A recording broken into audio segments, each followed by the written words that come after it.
gotten not very far on the beach because what keeps happening? People think we're like a recovery vehicle.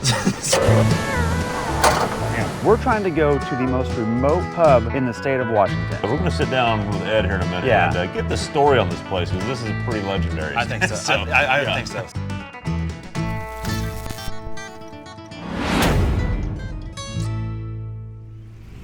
We were on day 2. How'd you sleep last night? Slept pretty good, actually. We're trying to go to the most remote pub in the state of Washington. Yes. It is the furthest from a metro area. Yep. It only opens after noon on certain days, we think. And like 3 days a week. 3 days a week, and we think we're gonna make it tomorrow. We are gonna cut it tight to get that done and get back to the airport in time to get back to Texas. Hope we don't miss a flight trying to get you some footage. Me too. Heading towards Oceanside, which is basically the only public driving in this area on the beach we can do, because I want to get this thing on the beach just because, and for visuals for you guys, and I've always wanted to do it out here. Well, and look, there's a lot of beach access here, right? But not to take your car on, and so this is a beach that we can actually get the rig on. We've gotten not very far on the beach because what keeps happening? People think we're like a recovery vehicle. So what's happened is because this rig does look so cool. It does. And some ladies stopped and heckled us and then asked us to get a stick under their truck, or their, what were they driving? Honda Passport.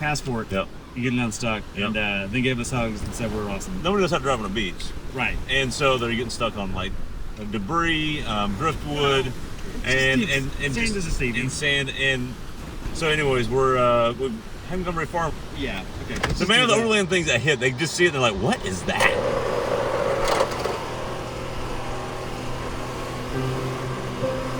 Where are you from? Texas. Wow. Yeah, where are you guys from? Ukraine. Ukraine. Yeah. Okay. That's awesome. How long have you been here? 3 years, 2 years, 1 year. Okay, cool. That's awesome. All right, I'm Brian. Nice to meet you, man. All right, so you have it in reverse? I tell you, put it in neutral because it's spinning the tire over here. Okay. Run it in, Craig. Run it. Get the parking brake is on. Yeah. Okay, run it back. Run it. Hold on, stop. Run it back out. Hang on. All right, hop in and put your feet on the brake. So we'll get the trailer brakes to work too. Right. All right, guys, what's happening is we're trying to winch this Audi out, and it's dragging the truck forward because the come-up winch is so good. So we're gonna get Craig to put his foot in the brake. It'll lock the truck's 4 brakes and the brakes in the trailer. Ready? All right.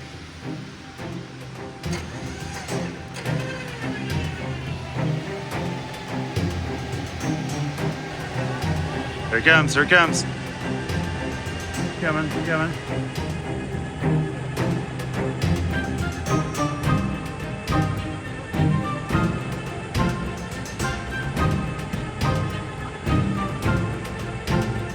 Alright, we're getting past the sand, the berms, and we'll get them out.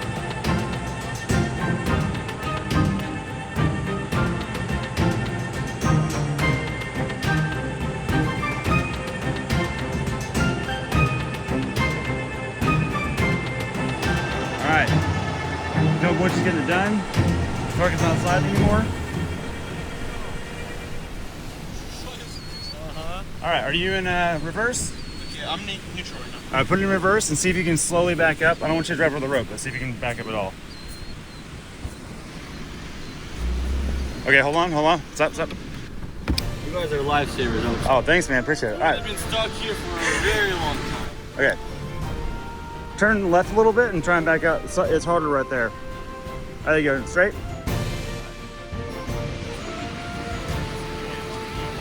Yeah, it's got like an Overland trailer, so you can't get the scene. Good job, bud. Take it easy. What's the YouTube channel? Texas Truck Channel. There you go, bud. Thank you. Are we going to be in the video? Yeah, you're in the video. Woo! All right. Thanks, guys. All right, let's see what we can do. We think if he goes this way, he'll avoid that soft spot and just go to the right. Let's go, Quattro.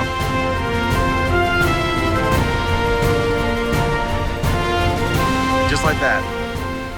The ZR2 and the come up, Craig. The come up had a come up. Give me some thoughts on the ZR2 because I think I've been educated because we haven't driven this truck in 5 years, right? One of the first trucks to review on the show. I kind of forgot how much I liked it. What's your take? My take is it's kind of the secret sweet spot because you get all the old stuff we still like, Brian. You get analog gauges, you get a volume and a tuning knob, you get nothing that's related to the mechanical parts of the truck buried in an infotainment display. You get an actual emergency brake pedal versus a switch. Like, all the stuff you still like is here. Yeah. So what's happened with the new one, and the new one has a lot of gains over this, like you can fit 35s on it from the factory. That's a good point. It's got all the updated stuff, and it's a really good truck. I'm not ragging on it. But I think I get on with this one better. And you saw the Multimatic here, that's where it all started. But there's so much room in here. It's super comfortable. Like, we can just kill miles on this thing. We go cross country in this. You have CarPlay where you want it, but the headlight controls, for example, are not in the screen. There's a switch for that. You still get 4 auto, and you get tangible toggle switches for your front and rear lockers. It's kind of everything you want, nothing you don't, and like the tech doesn't get in your way. Right. I don't know. I dig it. It's really cool. That's been kind of a surprising part of this. So, shout out to Nick for letting us use the truck on this up here. It's you got a good rig here, man.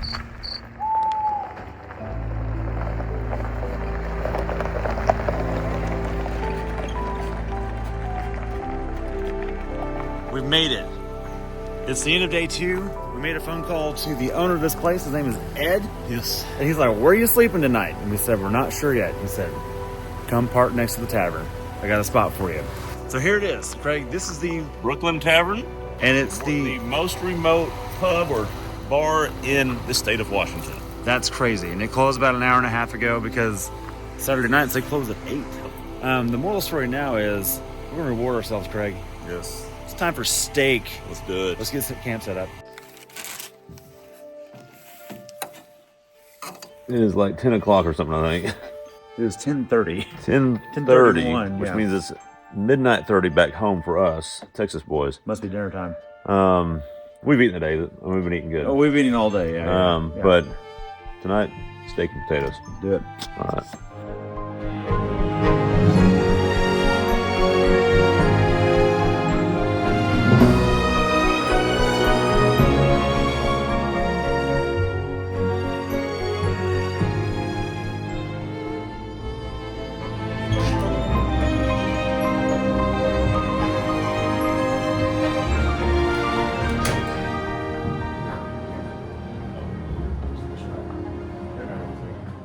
We made it. We made it to Yes. the Brooklyn Tavern, the Yes. most remote bar/pub in the state of Washington. We'll call it bars in America. Bar. Yeah. Or There you tavern. go. They call it a tavern. Tavern. Call Yeah. it tavern. Okay. There you go. Perfect. And yes, middle of nowhere. Well, our buddy Ed is here. Ed, we got Ed. Yep. Thank He's you, hooked us sir. up. Here's your What a gentleman. Thank you so much. Oh, nice, coldy. Man, look at that. shoulder. 35 degrees. 35 degrees. That's Thank perfect. you. Okay, can we set up for an interview for you now? Can we do that? Escape the crowd so we can be alone. And we got a fenced area, so if you have a little dog too, you can bring it in. Oh, that's cool. We've got spring water. Okay, very good. Okay, so Ed Brewer, tell us about who's Ed Brewer. What's the scoop on Ed Brewer? Well, let's see. I was born in Spokane. Okay. I retired about 8 years ago. Okay. And I just wanted to get out of the main hustle of things. Right. Yeah, out here it's so far out that even if we had an emergency, it'd probably take the cops 45 minutes if they left right now, you know. Don't have a store or a gas station. Then in the mid-90s, it burnt down, and Ray, an older gentleman, owned it. And it had a flat front like the old Western. And so they rebuilt it, and it's about 98 years old now, almost 100. Then I raced motocross for 57 years. Why did you stop riding motorcycles?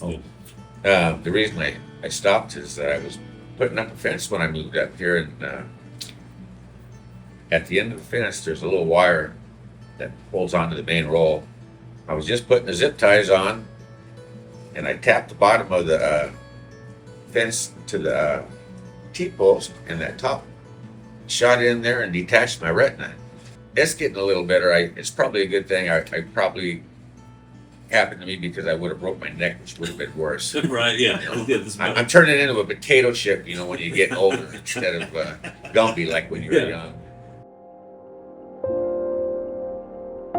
My favorite motorcycle would have to be the 1981 490 Mammoth. That motorcycle is still the same design as nowadays. I mean, they haven't changed. It was like the blueprint. And the power band on those things, it was like a 4-stroke or a tractor. It was so wide. I've got a 440, which you can't really tell much difference. It was a little lower. It was a 78, so the suspension was a little bit lower, but it was like sitting on a low chair compared to a bar stool. But that thing had the power. You could hit a hairpin corner at 50, and you wouldn't have to downshift. You could just start rolling on the throttle right after you just braked. And then by the time you were halfway through, it was almost full throttle. When you were straight, it was full, and you're just like, wah, and that thing would you just see a big roost going to the next corner, you know. And wow. Tell us about this bell. There's a bell. I know you told us off camera, but tell us on the people. Okay. What's going on with the bell here? Well, it sounds like you live around here. You want to hear that? Sure. Now, we've got this bell that's been there forever. It's got a little loop right there on that post, and when you pull that thing, you're buying everybody in this tavern on the property too a beer. Or anybody in earshot, maybe. Well, yeah, we had the old 90-year-old, and I don't know if I mentioned it on camera, but he would just jog down here and get his free beer, you know. And well, he definitely wasn't hard of hearing, I guess. Yeah. We cannot thank Ed and his hospitality enough. He owns and runs the Brooklyn Tavern here. If you're ever in the state of Washington doing some overlanding or off-roading or camping, just make your route in up here. Yeah. It's the best. Yeah. He actually was nice enough to let us camp on property last night. Yes. We were kind of running out of spots to go, and thank you, Ed. We really appreciate it. Yeah. Very, very cool. You got to check it out. All right, Craig, we are back. It's been an adventure. We've seen lots of things, as you've seen in this episode, but I think we need to give a few thank yous real quick. Yeah. First and foremost, we need to thank Mammoth for bringing us out here to check this out. And obviously Nick for helping us make this all happen and get the truck arranged and everything else. Just very thankful for that. Really cool experience. And most of all, we need to give it up for Ed. Man, Ed. Ed Brewer is just a legend.